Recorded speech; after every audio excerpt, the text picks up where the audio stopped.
Next, let us look at cellular technology. Okay, I'm sure all of you have heard about 4G, 5G, 3G. So where G stands for generation. So that is it means that it's a progression of technology from one to the next. So let us see the history. Okay, how these technologies emerged. And in this slide, don't worry, I'm going to introduce or show you a lot of abbreviations or short forms. So you don't have to remember everything. But just keep that in mind. You can note down, you can make notes. Maybe you can refer later on internet. Okay, first is the first generation or 1G technology. So it was an analog system. It was called as AMPS, and it was based on frequency modulation. And obviously the purpose at that time for first generation was voice only communication. That means the whole purpose of 1G was to talk to someone, right? You just want to talk to someone over the phone. That was the purpose. Okay. Next, let us look at 2G. Okay.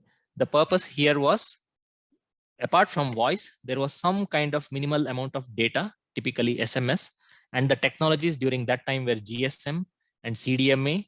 So if you remember in early 2000s, Reliance had a phone which was based on CDMA technology. At the same time, Airtel had 2G phones which was based on GSM technology. Okay, so CDMA and GSM used to be the technologies in early 2000s. Later on, CDMA kind of went away and only GSM was retained.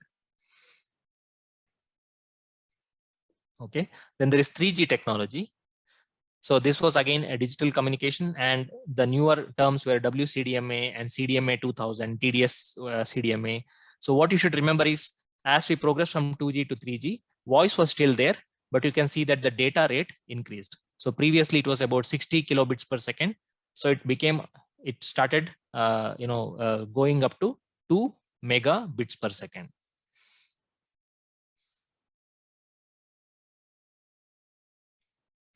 Then we move to 4G technology. And you can see that 4G, I'm sure all of you have heard the term called LTE, long-term evolution. So as we moved from 2G to 3G, while voice was still there, when we moved from 3G to 4G, data became more important. So that's why it is called as data focused. So people started to use more of data rather than using the phone for voice communication. So starting 4G, people started watching videos. They were doing video calls. People were watching, people were playing online games. So it was all about data and less of voice. So that's why the data rate was also higher in 4G, because that was the requirement. It started going up to 100 Mbps. Okay. Next was 5G. And 5G, like how in 4G we used to call as LTE, in 5G, the terminology is NR. So can someone tell me what is NR? What is the full form of NR? New radio. New radio, correct. New radio. Okay. So there is nothing fancy. Okay. They have given some very simple name called as NR, new radio. So that is the commonly used terminology. At least if you look at the specifications, it is called as NR for 5G. Okay. Now, in between all this, there is some bonus. Okay. So between 2G to 3G, there was something called as 2.5G. So it was an extension of GSM, but it was not really fully 3G. So what happens is, when operators, right, when some operators want to move from 2G to 3G, they are in a hurry. They're in a hurry that they want to show the next generation of technology. They want to tell the customers that, hey, we are moving to 3G. But 3G was not yet there.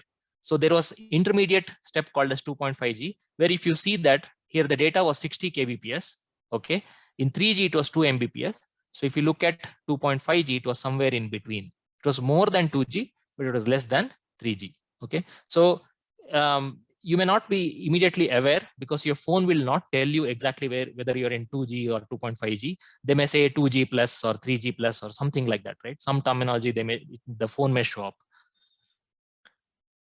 So similarly, there was an intermediate state between 3G and 4G. Okay. Again, you might have heard of these terminologies, or your phones used to show HSPA. HSPA. That's what it used to show on the phone. That means it is slightly upgrade of 3G, and lower than 4G. Obviously nowadays we don't see that because we have all migrated to 4G, so we may not see that HSPA anymore on our phones. Okay, so obviously when all these had intermediate stages, so even today we have an intermediate stage between 4G and 5G. Okay, so that's called as LTE Advanced and Pro. So again, if you look at, there is a difference in the data rate. So in 4G, let's say it was around 100 Mbps. 5G, the expectation is 10 Gbps of data. So the intermediate state is around 3 Gbps of data. Okay, so that's the difference. So this is how the cellular technology has evolved over the years. Okay, someone has a question on millimeter wave. So I'll just ask, I think since you understand about millimeter wave, so millimeter wave is used for short distance communication. Okay, so the advantage, so somebody is asking a question, there is something called as millimeter wave communication. So millimeter wave stands for frequencies which are in higher gigahertz, like 30 gigahertz, 40 gigahertz, 50 gigahertz kind of range. So the question is, why are we using that? So we are using those higher frequencies because the data rate will be very high. It is almost like 10x of lower frequencies, but it is also used for short distance communication. Okay, so let's say you want to communicate within a room or within a classroom, right? Then probably you can use millimeter wave communication where the distance is very less, but you can transfer high amount of data. Okay, so the application is probably in factories or industry where you want to communicate with some equipment with which you want to take some videos, you want to capture some surveillance videos or something, and the distance is very short. Let's say that is some kind of an application. Okay, somebody is asking, can I know the frequency range in each generation? So frequency range, at least for 2G had around 900 megahertz and probably 1800 and 1900. That is basically 900 megahertz and 1.8 gigahertz, 1.9 gigahertz kind of range. 4G had similar ones, but 3G had similar, and 4G there were a lot of higher frequencies were added, like even up to 2.6 gigahertz. So you can imagine that 2G was 800 and 1900, and 4G it started from 700 megahertz up to I think 2.6 gigahertz of frequencies. Okay, and 5G it has up to 7 gigahertz of frequencies. Okay, that's the range. So I'm the founder of company DTRI. So it's an upskills company where we do embedded systems, IoT and 5G technology certification programs, and we also do placement for engineering students. So you can contact us. So there is a website that you can visit, ttri.in. You can also connect through, you can send me an email, or you can also send WhatsApp message on this number if you have any questions. So please join our LinkedIn group. So you can type Deshila Technology Research Institute on LinkedIn, and you can join our page there. And you can also ask questions there, and also about any new events that we are conducting. So we frequently update this page with our events. And just to give you a quick glimpse of what we are doing in terms of research. So so we are based out of Mysore in Karnataka, and we have our own 5G test bed. So this is the picture of 5G test bed, which is used for education purpose. So if you see here, I've written the use cases. So we use it for EMBB focused configuration, some kind of testing and all that, mainly used for education and research. And we have collaborated with the Indian Institute of Science, Bangalore.